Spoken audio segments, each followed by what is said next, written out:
Schools North East webinar, Keep Good Teachers Teaching. My name is Sam Murray and I'm the organiser for today's webinar. So if you have any technical difficulties during the webinar, please send any questions through to me, the organiser, and we will try and help you solve any problems. So during today's webinar, you're more than welcome to ask any questions. So please send all questions through to myself. You can do this via the question and answer panel on the right-hand side of your GoToWebinar control. We will collate all questions during the webinar and we'll try and answer as many as we can at the end. You can also see the Twitter hashtags and handles at the bottom of the screen. You can use these to live tweet about the webinar, follow other attendees and share amongst your own followers. You may also be given the opportunity to discuss and answer questions through your chat box on your right-hand side in the GoToWebinar control. In here, you can type your own message or an answer to a question which our guest speaker will be able to see and respond to you when necessary.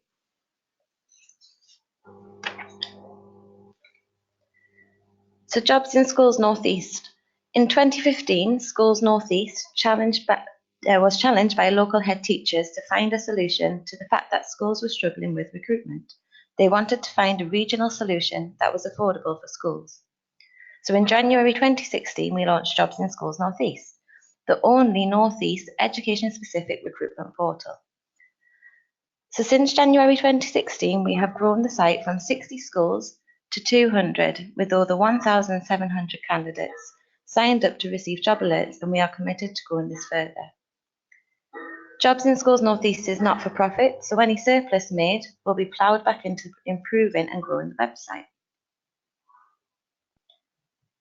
So this is Jobs in Schools North East's first ever webinar, and it is part of Schools North East webinar programme, which is brand new for this academic year. We're still learning as we go along, so please be sympathetic as there may be a couple of speed bumps along the way. So I would now like to introduce you to our presenters so that we can get straight into the content. Our guest speaker for today is Janie Lambeth, Director of Freedom Solutions. Janie will be discussing how to look at culture, individual development and leadership within your school, and what kind of culture you need to create to keep your best teachers teaching, motivated and highly effective. So without further ado, I'll now hand over to Janie.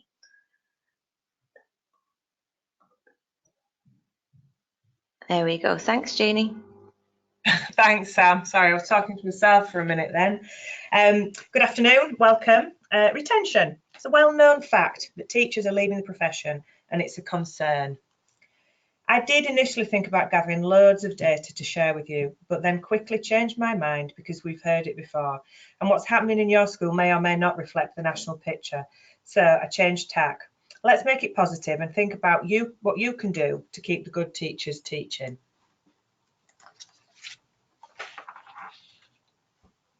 So, as Sam said, my name's Janie Lambeth and I'm a Director of Freedom Solutions and Freedom in Education. We work with organisations on all elements of people development, culture and leadership, which is how I'm going to try and give you a starting point for improving staff retention. Webinars are great, they're cost effective and efficient. However, from the presenter's point of view, they're really quite challenging as I'm without feedback. So please feel free throughout the webinar to put any comments or questions in the chat box, as Sam mentioned. Not everything I say will be relevant to you and your school, but I do encourage you to listen with an open mind, as some of it will be. We'll have some questions at the end, but again, feel free to contact me after the event if you wish to get any clarification on any of the points I raise. I can give you plenty of ideas, but I can't improve your staff retention in 20 minutes. So, there are many factors which affect staff retention. I've tried to include as much as possible and put them into 3 areas. Your people development procedure, your culture and your leadership. And then, as we've said, we'll have some questions at the end. So the first thing of importance is to make sure that you're looking at a balanced picture. What is your retention rate? Do you measure it? Is it good or bad? Is it as good or bad as you instinctively think? Most organisations monitor staff retention, not just schools, but all organisations, albeit some more effectively than others. And it's important because without it, you can't make data-led decisions. At the risk of insulting you all in the first 5 minutes, your retention figure is calculated by your total number of staff minus the number leaving, divided by your total number, multiplied by 100. I love the percentage. So does anybody know their figure? Feel free to join in and comment if you do. Because if you've tracked that over the years, then you're in a much stronger position to plan for your future years. And when I talk about data-led decisions, I'm not doing that to try and wind you up. Data is absolutely useless unless you're going to do something with it. So just having a percentage means nothing. So what we're looking for, anything between 70 and 85% would be considered acceptable, depending on your sector. But 100% year on year would be unhealthy. Everybody needs some turnover. And if we look at, there was a survey that was done by Expert HR, and looking at their figures from that, the average across all industries is 67%, with a median of 80%. Now within that, there are some fairly volatile industries. So what is actually probably more useful to look at is that within private services sector, the average is 74% with a median of 78, and public sector, the average is 85 with a median of 87. So that's starting to give you an idea of what would be acceptable and something that you should be looking for. So my first action point for you, and you're going to get a few of these throughout the webinar, is for you to know what your retention rate is and plan for it within your recruitment. Okay, so why do people leave? It's all over the press, the many reasons why people leave. But I'd like to know from you why people have left your school, why people are leaving in general. And again, if you put some comments in the chat box, I will try and refer back to them later on. That's going to be quite difficult because that involves me looking at two screens and doing more than one thing at once. So you'll have to bear with me on it. When you think about why people leave, how much of that is in your control and how much isn't?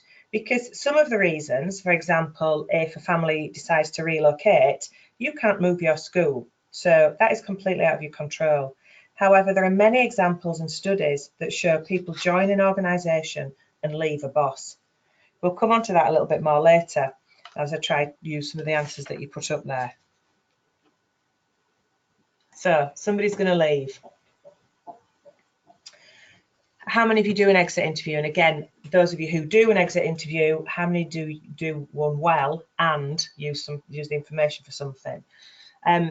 It's important when somebody's going to leave to know why they're going and understand what could have been done differently. So some of the questions I would ask: why are you leaving? Probably an obvious first question, but it's an important one. It should give them a zero pressure opportunity to tell you everything and anything about the school, from your management technique to the quality of the school dinners. Don't be surprised by the things that upset people. What could we have done better? With this question, you're looking for information on how to make your school a better place to work. The responses will keep current staff happy and engaged. What will your next role have to offer to get you to accept it? It'll tell you about your competition, what people are looking for, and what you may be lacking in terms of flexibility, culture, professional development. Times have changed, certainly since I started work, and we have to keep up with that. Were you comfortable talking to your line manager about work problems? It helps you to evaluate you and your leadership's team ability to effectively interact. What 3 things could your manager or the school do to improve? I'll talk to you later about holding a mirror up to yourself, but this question gives you an opportunity to do that and really look at what's going on. Were you given the tools to succeed, to do your job? If employees are not set up for success, they will not remain engaged for very long. Finding out what you are doing right or wrong in terms of supporting your employees in their roles will help you identify areas for improvement. What did you like most about your job?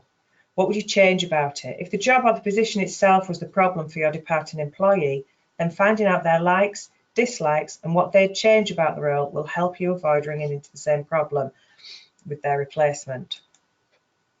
I love this one. If you had a friend looking for a job, would you recommend us? Bad word of mouth about you or your school is hard to overcome. So if it is happening, you need to know and do something about it. And finally, are there any unresolved issues or additional comments? It's a nice open question to end with, and it's better to hear it now than via office gossip or social media.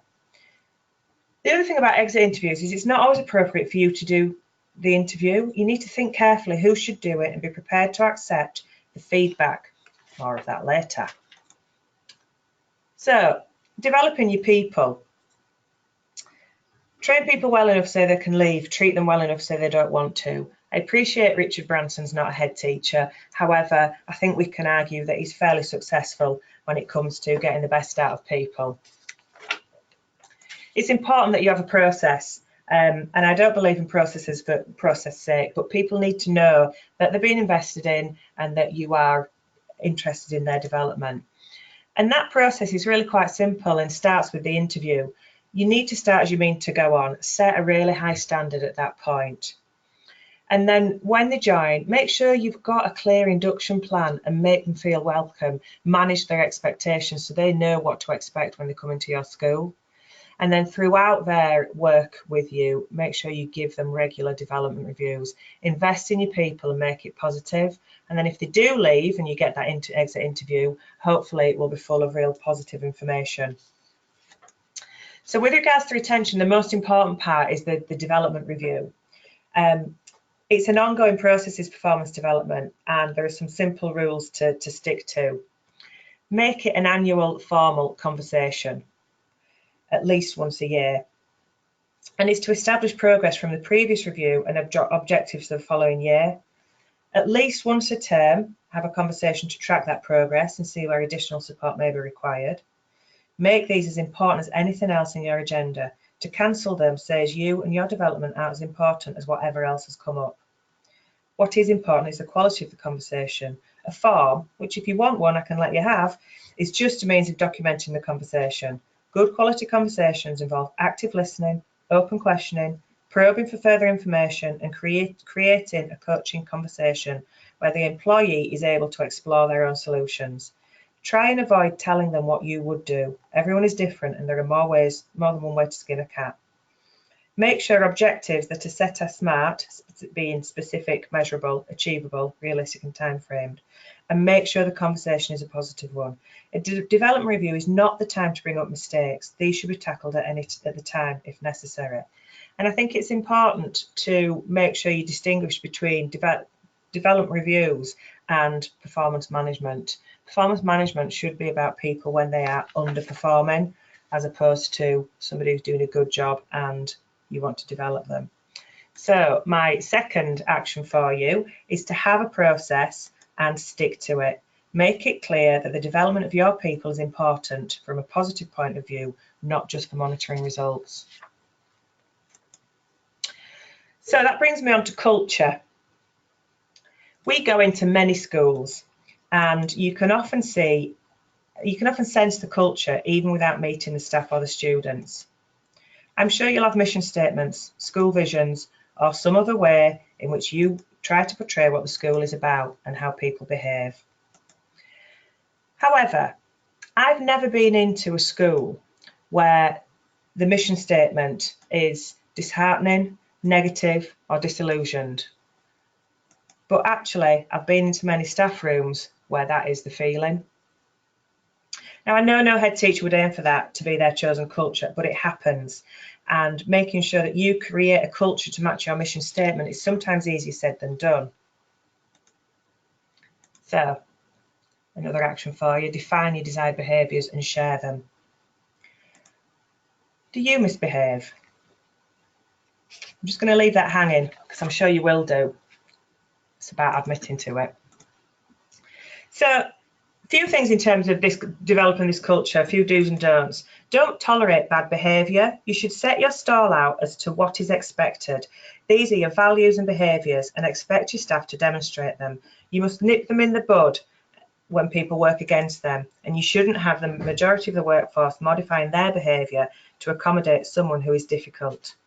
However, you can only manage someone's performance if you've told them what is expected. One poisonous person can bring down a whole team.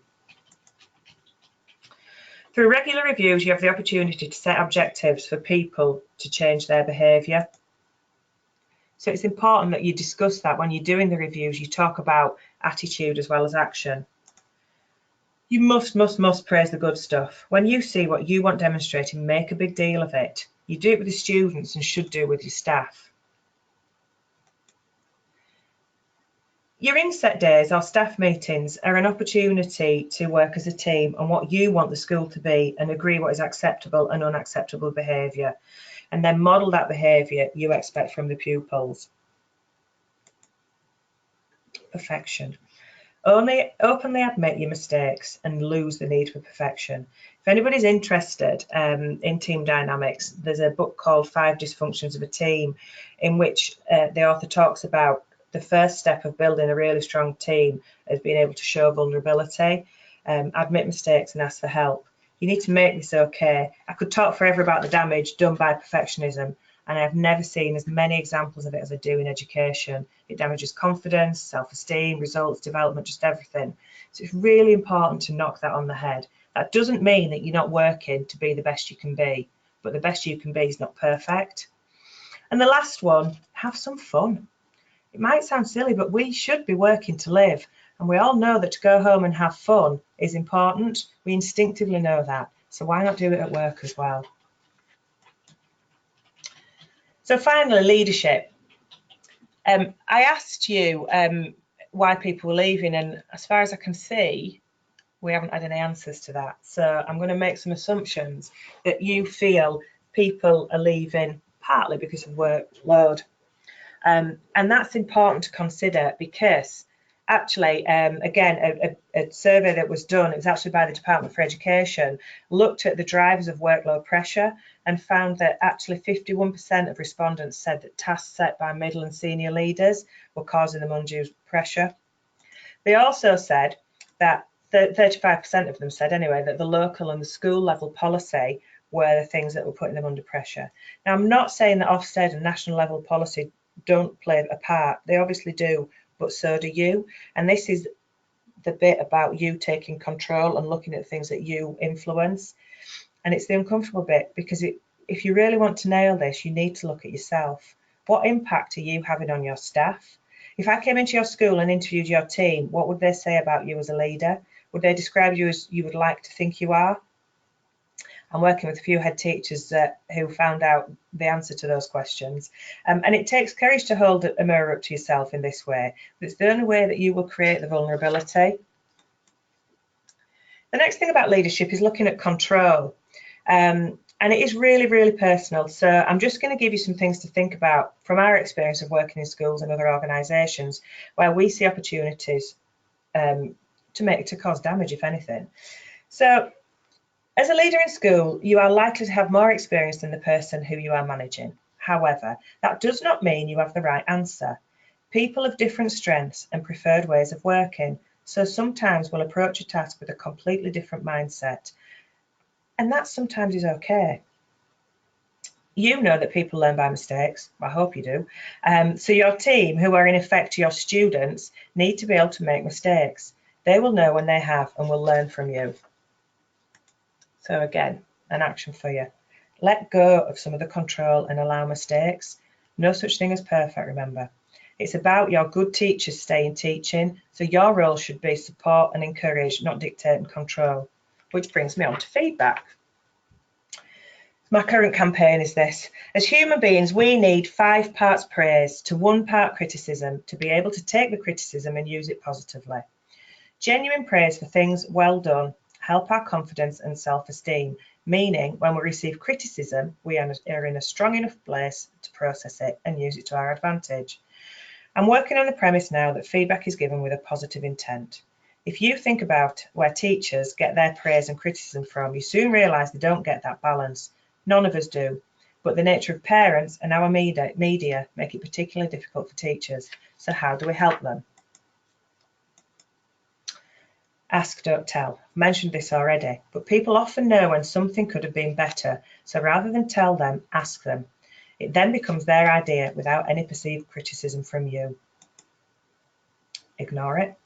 If you observe a lesson, for example, which is good, then leave it at that. The number of conversations I have along the lines of, we have to give a point for improvement. Well, you know what? You don't.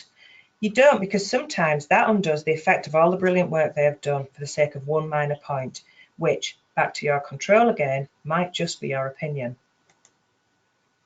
Invite specific feedback. Not the universal online school survey, but encourage specific targeted feedback. Our nature is to only give positive feedback of our own accord if we think something is exceptional, a 9 or a 10 out of 10. However, we will give positive feedback if asked, if we rated it a 7 or 8 out of 10. So help your teachers to get more of that positive feedback that is out there to be taken. And finally, help your team to process it. There are 6 stages to processing feedback if you're going to be able to use it positively. The first one being shock. Can't believe you said that. Second one, anger, and you'll move through these first 3 fairly quickly usually, so how dare you say that. And the third one being denial of, no, it's not true, or whatever excuse. And this is a difficult bit then, and this is where people in your team will need some help. How do you get from denial to rationalisation? And by rationalisation, I mean really understanding where the feedback's coming from and what was the intent of it. It takes some nerve to do, but it will give you a better view of the actual real picture. Once you've rationalised it, then you get to a point where you can accept it, and finally take action. Now, the temptation is often to go straight from denial to the action being, they were wrong, I'm not going to do anything about it. But that really negates the fact that the feedback was given with positive intent. So, action point for you. Manage the impact of feedback and look for the positive. So, remember the customer. As a leader, you have customers. Not a customer like you do in a shop, but you still have customers. If you're the head teacher, then you are paid to take more pressure than your team. The senior leadership team in turn are paid to take more pressure than the class teacher, and the class teacher more than the support staff. The customer is the student. At no point should your customer be concerned about your pressures. If you invited me into your school to work with your leadership team, you don't need to know about whether or not I am struggling to pay my mortgage. When you go out for dinner, you don't want to know that the chef has just walked out. As a leader, however, I would also argue that your staff are also your customer, so should not feel all of your pressure. It should be proportionate and relative to them. One way I believe to do this is to, as the leader, make sure you have support from elsewhere and then really focus on positive motivation rather than motivating through fear. Again, this could be a whole webinar. Just be aware that people are motivated in different ways and there rarely is it money. If you have no one who is aspiring to get your job, then you have to ask why. And finally, around leadership, thinking about empathy, feel their pain. Do it yourself sometimes. We touched on it earlier when we talked about workload. A lot of the comments we get from classroom teachers is the expectations from the senior leadership team adds to the pressure, and they don't always see the need for what is being asked of them. If you collect data, then use it. Make sure you sense check what expectations you are putting onto people. Watch what you delegate and why. Is it helping their development, something they enjoy, or just getting it off your to-do list? Walk in their shoes, as if workload is an issue, then they either need less, which is in your control, or need help prioritising and managing their time, which is also in your control. So the last and probably the hardest action is to hold a mirror up to yourself and consider your impact on others. So I've crammed quite a lot in there and I've no idea if it's taken 20 minutes or not, but just in summary, the 3 elements we've looked at is the people development process. Know your retention figure and build into your recruitment and budgeting for that. Review and regular review and develop your staff positively. Do effective exit interviews and act on the outcome. And make sure the regular development reviews are important. Don't cancel them for something else. Your culture, define your behaviours, don't tolerate bad behaviour, praise the good stuff, get rid of the perfectionism and have a laugh. And finally, the hardest of the 3, the leadership. Control, look at how much you do and don't control, manage the feedback positively, manage the pressure and remember who the customer is, motivate positively and feel their pain sometimes. Any questions? Thanks, Janie. That was great. So we do have time for a few questions. So if anybody does have any questions that they'd like to ask Janie, feel free to pop them on the question panel now. And we have got one through, so I'll read this one out for you to answer. How can I create a better team culture? Better team culture? Yeah. Yeah. I think certainly where I start in terms of working with organisations for team culture is, as I referred to, the 5 dysfunctions of a team. So essentially looking at how do you create an element of vulnerability and trust. There's a huge lack of trust within a team, and that's not trust in terms of honesty. It's trusting each other to have each other's back. It's knowing that if somebody says they're going to do something, that they will do it. And it's trusting that you're all working for the same end goal. And I think in education, that's quite difficult. If you're a classroom teacher, let's say in a primary school and responsible for the year group, then that's kind of where your interest lies. But if as a whole school, the development and the progress of the whole school isn't your main priority, then you're going to struggle to get that team element. So as the leader, it's about how you start breaking some of that down and get you all working for that bigger picture. Thanks again, Janie. So we've got another question here, which is, how do I help a teacher who's finding the pressure too much? Difficult to answer without knowing the teacher and the situation and where the pressure is coming from. But I would say the first instance is to understand where the pressure is coming from. The health and safety executive have got a really good,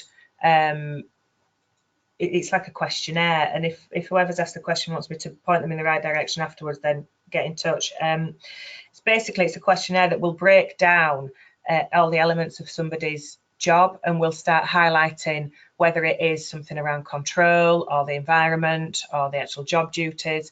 So they answer the questions, you feed those into a spreadsheet on the HSE website, and it basically gives you a starting point of a conversation to understand exactly where that pressure is. You know, somebody could struggle at work and it be pressure outside of work. I know it's my kids that put me under the most pressure, I think. And so then it starts helping to form an idea of where you can help. So that's the short answer, is have a look on the HSE website and they'll give you that. But if you want some help with it, contact me offline and I'll point in the right direction. Great, that's brilliant. Thanks a lot, Janie. So thank you for those questions, and thank you, Janie, for taking the time to answer them. There we go. Sorry about that. Let's just move on there. So just to close, I just want to give you a bit more information about Jobs in Schools North East as the host of this webinar. So schools can subscribe to Jobs in Schools North East for a low annual fee, which then entitles them to post unlimited jobs to the website. We are always keen to hear feedback and look to work with schools as much as possible to ensure that recruitment is as successful as possible. Bit of a tongue twister there.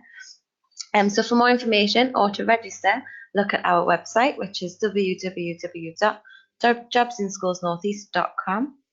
Alternatively, you can email Lucy McMahon on l.mcmahon@schoolsnortheast.com.